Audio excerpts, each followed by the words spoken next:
Izinkan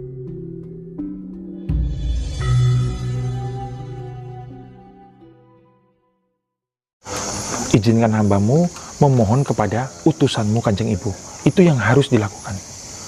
Jadi setelah melewati fase itu, kami boleh meminta. Begitu. Oke.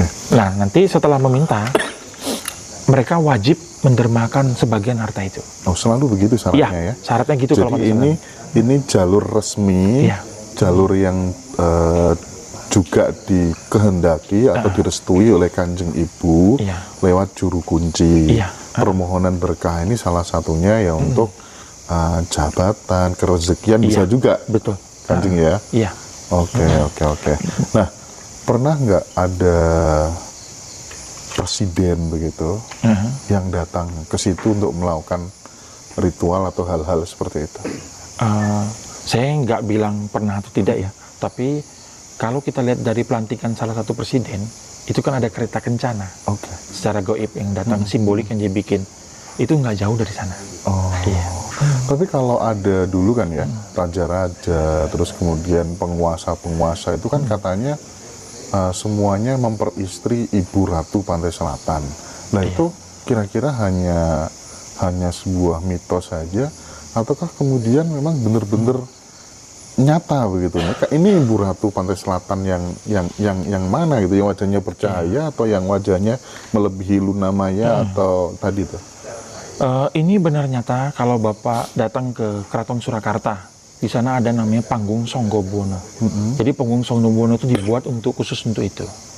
Hanya raja di saat bertemu dengan istrinya dia masuk ke dalam panggung Songgobono. Istrinya maksudnya siapa istri ini? Ibu Kanjeng Ratu, langsung Ibu Ratunya, Gusti Kencono Sari. Berarti ada dong manusia-manusia khusus yang bisa bersentuhan langsung dengan Ibu. Kalau selain mereka, raja-raja atau kiai tertentu yang ada terah dari situ tidak bisa. Dan sekarang sudah berubah semuanya.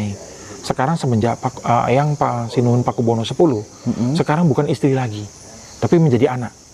Makanya cucun ke bawah, manggil ibu sekarang Eyang. Gitu. Oke. Tapi yang banyak orang bilang Kanjeng Ibu jadi istrinya, itu biasanya dewi-dewi ini. Dewi-dewi ini menjadi ibu ke sana. Bukan ibu sendiri. Kanjeng Budi, pengalaman mistis atau tidak masuk akal apa yang susah dilupakan selama menjadi juru kunci di Pantai Selatan dari Keraton Surakarta? Iya. Pengalaman yang paling susah dilupakan tuh ya di saat ibu perintah ngasih uang ke siapa. Itu kan saya nggak tahu uangnya dari mana. Tiba-tiba ada uang ratusan juta dikirim sama orang. Saya harus kasih kemana? Seperti emas. Ibu bilang bagi-bagi emas ini berapa keping ke orang ini, berapa keping ke orang ini. Itu tiba-tiba ada orang yang ngantar emas itu ke rumah. Akhirnya emas itu saya lihat, saya cek semua suratnya, dan ada suratnya. Kenal nggak sih sama orang yang nganter itu? Ada yang kenal, ada yang enggak. Oh. Iya. Jadi itu pengalamannya yang nggak bisa saya lupain itu. Luar biasa itu. Mau nggak percaya gimana kenyataannya seperti itu. Tapi saya tidak percaya kalau orang bilang katanya ngambil harta gaib muncul tung gitu. Saya tidak percaya itu. Tapi saya percaya kalau Kanjeng Ibu, nanti mereka tuh bilangnya seperti ini sama saya.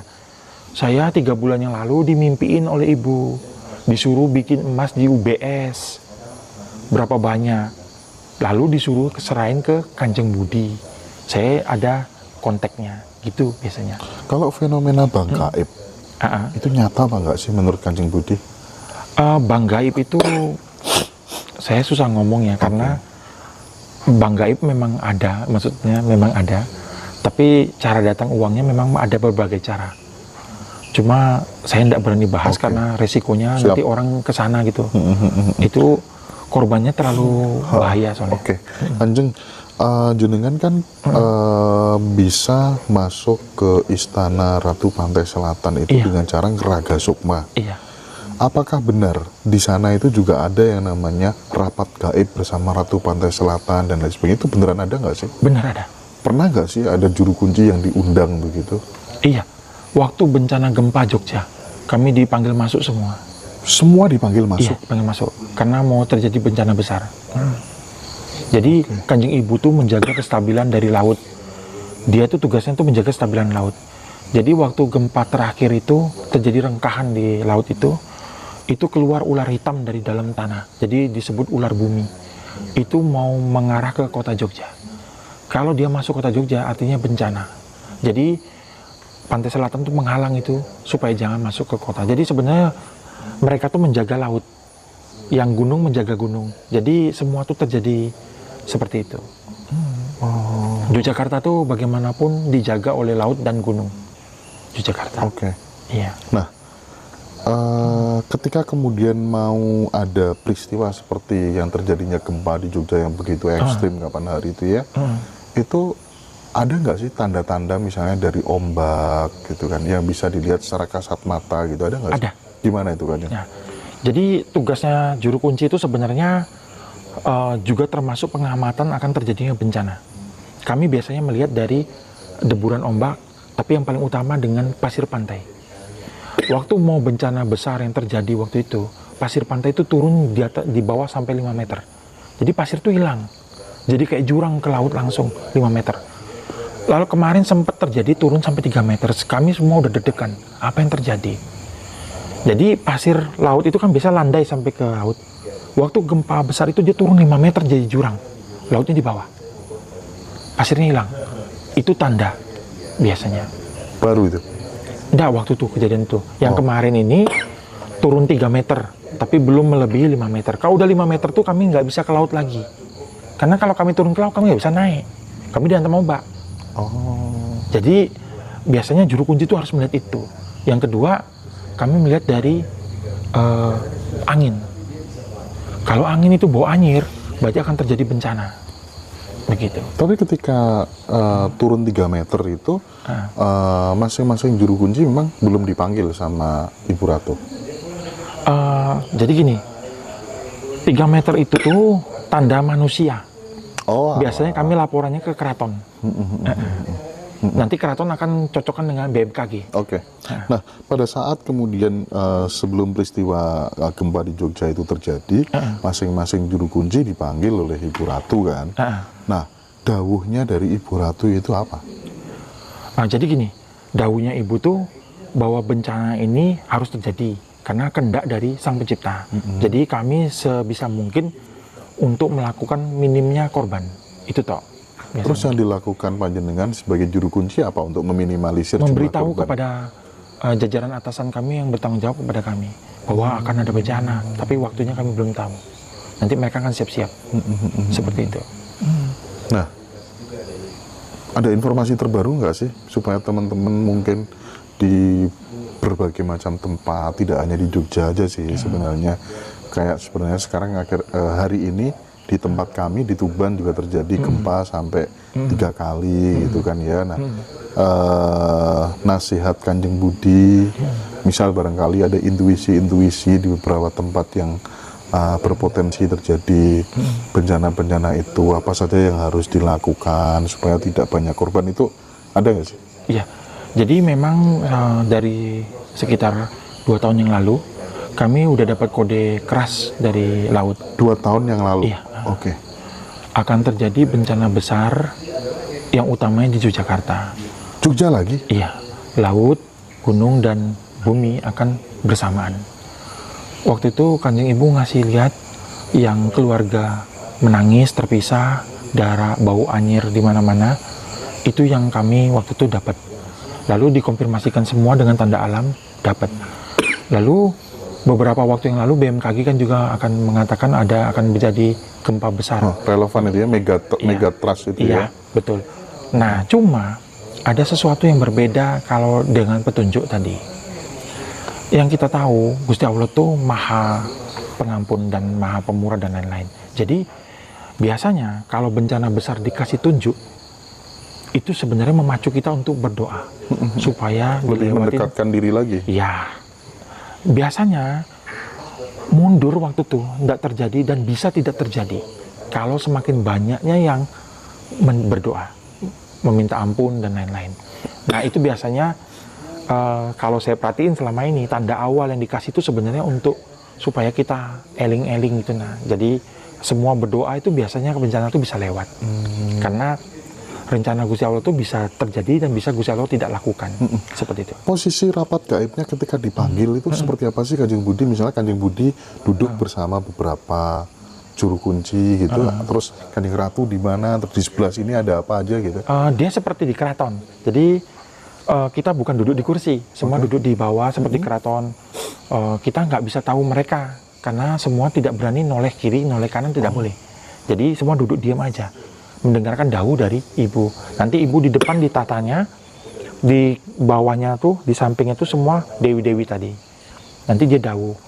Itu saya nggak tahu siapa di sebelah saya juga nggak tahu gitu. Nah, di sana tuh semua dengan Rogo Sukmo masuknya.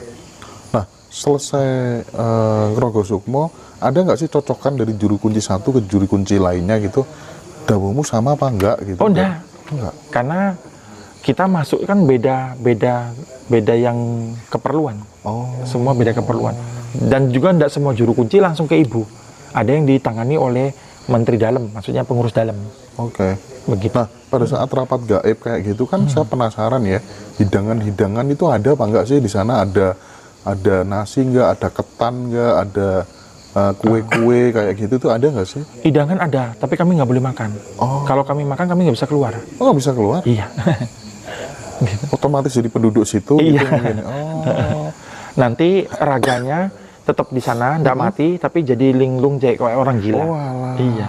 Kami nggak bisa keluar. Itu apa sih Mas, Kanjeng Budi, yang dihidangkan tuh kalau pengamatan panjenengan tuh apa aja sih di Seperti makanan yang di sini. Seperti sama keraton. persis? Iya. Nggak ada beda. Tapi kami kan nggak berani makan. Iya.